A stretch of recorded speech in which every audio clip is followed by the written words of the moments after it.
ഡ്രോഗോ ടോക്സിൻ്റെ പുതിയൊരു വീഡിയോയിലേക്ക് ഏവർക്കും സ്വാഗതം. ഞാൻ ഈ വീഡിയോ ചെയ്യാനായിട്ടുള്ള കാരണം, ഞാൻ വിശ്വസിക്കുന്ന യേശുവിൻ്റെ സഭയിൽ നടക്കുന്ന പ്രശ്നങ്ങൾ അതിനെ ഒത്തിരി വേദനിപ്പിക്കുന്നതുകൊണ്ട്, ഞാൻ യോഗ്യനായതുകൊണ്ടോ ഞാൻ എല്ലാവരേക്കാൾ പൂർണ്ണനായതുകൊണ്ടോ അല്ല. പക്ഷേ എൻ്റെ യേശു ഈ ഒരു കാര്യത്തിൽ വേദനിപ്പിക്കുന്നുണ്ട് എന്നെനിക്ക് തോന്നുന്നു. വിശുദ്ധ കുർബാന സ്ഥാപിച്ച ഈശോ, അവനേക്കാൾ വലിയവരാണ് നമ്മളാരെങ്കിലും? നമ്മളെങ്ങനെയൊക്കെ വിശുദ്ധ കുർബാന അർപ്പിച്ചാലും അതിൽ യേശുവില്ലെങ്കിൽ, യേശുവിൻ്റെ സാന്നിധ്യമില്ലെങ്കിൽ എന്ത് കാര്യം? ആ ബലിയർപ്പണത്തിന് എന്തെങ്കിലും അർത്ഥമുണ്ടോ?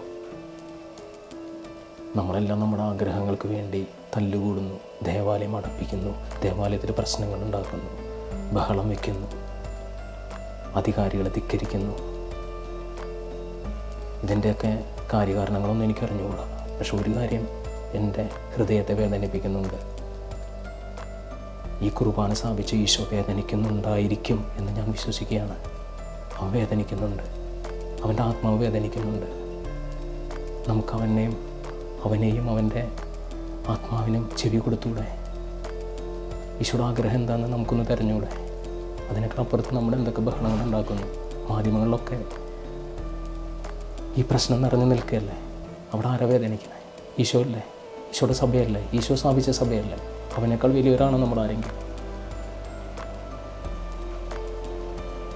ഇതിനുവേണ്ടി തർക്കിക്കുന്ന വിശ്വാസികളെ, അധികാരികളെ,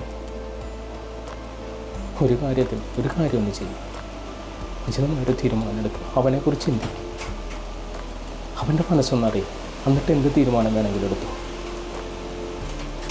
അവനെ വേദനിപ്പിക്കാതിരിക്കും. എനിക്ക് ഇത്രമാത്രം പറയാനായിട്ടുള്ളൂ.